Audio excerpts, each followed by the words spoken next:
এই ভিডিওতে আমি তোমাদেরকে HS second year prefinal test 2022-এর পলিটিক্যাল সায়েন্স সাবজেক্টের একটি কোশ্চেন পেপার শেয়ার করব।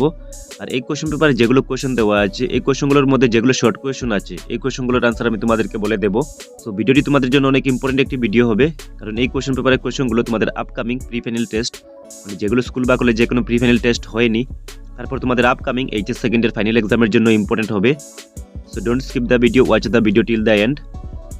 তোমাদের পলিটিক্যাল সায়েন্স সাবজেক্টের পার্ট এ হলো কন্টেম্পোরারি ওয়ার্ল্ড পলিটিক্স, মানে সমসাময়িক বিশ্বের রাজনীতি। কোশ্চেন নাম্বার 1-এ দেওয়া আছে আনসার দ্য ফলোইং কোশ্চেন্স, নিচের প্রশ্নগুলোর উত্তর দাও। এই কোশ্চেন পেপার যেগুলো কোশ্চেন দেওয়া আছে, এই কোশ্চেনগুলো আসামিস মিডিয়ামে এবং ইংলিশ মিডিয়ামে দেওয়া আছে। আমি তোমাদেরকে এইগুলো বেঙ্গলিতে ট্রান্সলেট করে বলে দেবো।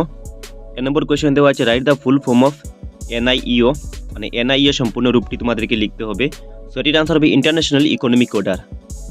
নেক্সট কোশ্চেন নাম্বার বি এ লিখা আছে write the name of 2 countries which emerged out of Soviet disintegration, মানে সোভিয়েত সংঘ দ্বিখণ্ডিত হওয়ার পিছে উদ্ভব হওয়া দুটি রাষ্ট্রের নাম লিখো। রাষ্ট্র দুটির নাম হবে রাশিয়া অ্যান্ড উজবেকিস্তান।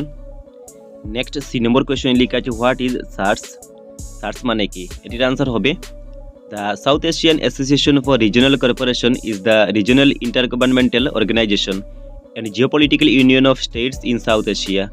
সার্স হলো আঞ্চলিক আন্তঃরাষ্ট্রীয় সংস্থা এবং দক্ষিণ এশিয়ার রাষ্ট্রগুলোর ভূ রাজনৈতিক সংযোগ বা ইউনিয়ন। নেক্সট 2 নম্বর কোয়েশ্চেন লেখা আছে write the name of one country of axis power. Axis power মানে অক্ষীয় শক্তির একটি রাষ্ট্রের নাম লিখো। সো রাষ্ট্রটির নাম হবে জাপান। নেক্সট কোয়েশ্চন নাম্বার 2-তে লিখে আছে হোয়াট ইজ কোল্ড ওয়ার, শীতল যুদ্ধ কি? এই কোয়েশ্চনটি অনেক বেশি ইম্পর্টেন্ট। এই কোয়েশ্চনটির আনসার হবে the cold war is refer to the competition, the tension and the series of confrontations between the United States and the Soviet Union back by their respective allies. মানে মার্কিন যুক্তরাষ্ট্র ও তার মিত্রগোষ্ঠীর সঙ্গে সোভিয়েত ইউনিয়ন ও তার মিত্রগোষ্ঠীর মধ্যে চলতে থাকা প্রতিদ্বন্দ্বিতা, চাপা উত্তেজনা এবং ধারাবাহিক যুদ্ধের মনোভাবকে শীতল যুদ্ধ বলে। নেক্সট কোয়েশ্চন বা 3-তে লেখা আছে mention any 2 difference between traditional security and non traditional security. তার মানে পরম্পরাগত নিরাপত্তা এবং অপরম্পরাগত নিরাপত্তার মধ্যে থাকা যে কোনো দুটি পার্থক্য উল্লেখ করো। এই কোয়েশ্চনটির আনসার হবে the 2 difference between traditional security and non traditional security are as follows. Roman 1-এ লেখা আছে traditional security deals with use or threat of use of military, but non-traditional security go beyond military threats and include threats that endanger human existence. Roman 2 লিখা আছে under traditional security major focus is on use of military force. On the other hand, under non-traditional security military is used as a last resort. Next question number 4 লিখা আছে what is meant by human security, মানব নিরাপত্তা মানে কি?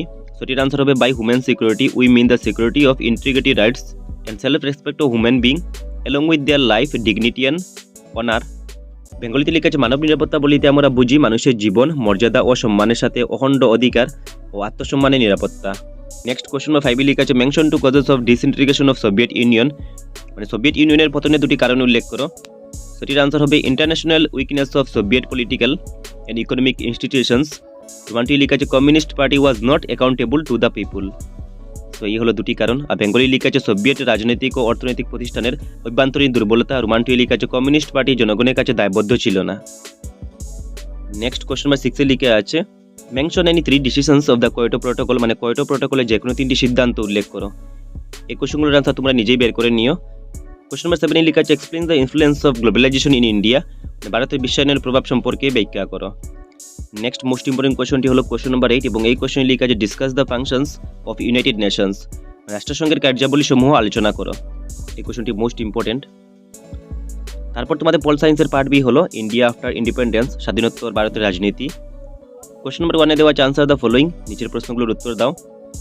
Roman 1-এ লেখা আছে write down the PM name of India's chronologically, মানে ভারতের প্রধানমন্ত্রীর নাম তোমাদেরকে ক্রম অনুসারে সাজাতে হবে, মানে ফার্স্টে কে ছিলেন, সেকেন্ডে কে ছিলেন, থার্ডে কে ছিলেন, ফোর্থে কে ছিলেন। এই কোয়েশ্চনটির আনসার তোমরা আমাকে ভিডিওটির কমেন্ট বক্সে গিয়ে কমেন্ট করে জানাবে। নেক্সট রোমান 2 লেখা আছে হোয়াট ইজ সিন্ডিকেট, সিন্ডিকেট কি? এই কোয়েশ্চনটির আনসার হলো syndicate was the informal name given to a group of powerful and influential leaders who are in control of the party's organisation. মানে সিন্ডিকেট হলো একটি অনানুষ্ঠানিক নাম যা পার্টির সংগঠনের নিয়ন্ত্রণে থাকা শক্তিশালী এবং প্রভাবশালী নেতাদের দেওয়া হয়েছিল।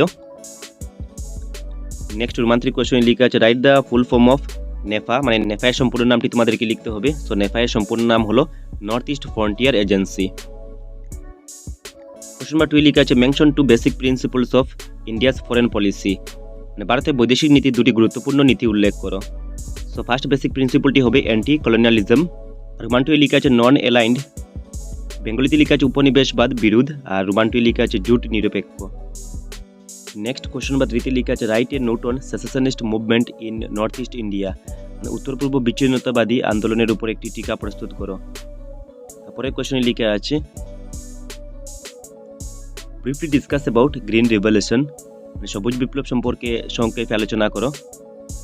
তারপরের কোশ্চেনে লেখা আছে after independence the nation building process of India was A challenging one, explain. স্বাধীনতার পরবর্তীকালে ভারতবর্ষে জাতি গঠন প্রক্রিয়াটি প্রত্যাহ্বানমূলক ছিল, ব্যাখ্যা করো।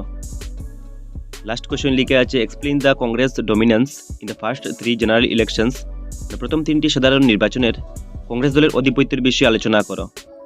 সো এই হলো এই পুরো কোশ্চেন পেপারটির ডিসকাশন। তোমরা এরকম কোশ্চেন পেপারের ডিসকাশন সবার আগে পাওয়ার জন্য এই চ্যানেলটিকে সাবস্ক্রাইব করে বেল আইকনে প্রেস করে রাখবে, আর এই ভিডিওটি তোমরা তোমাদের বন্ধুদের সঙ্গে মাস্ট একবার শেয়ার করে দেবে।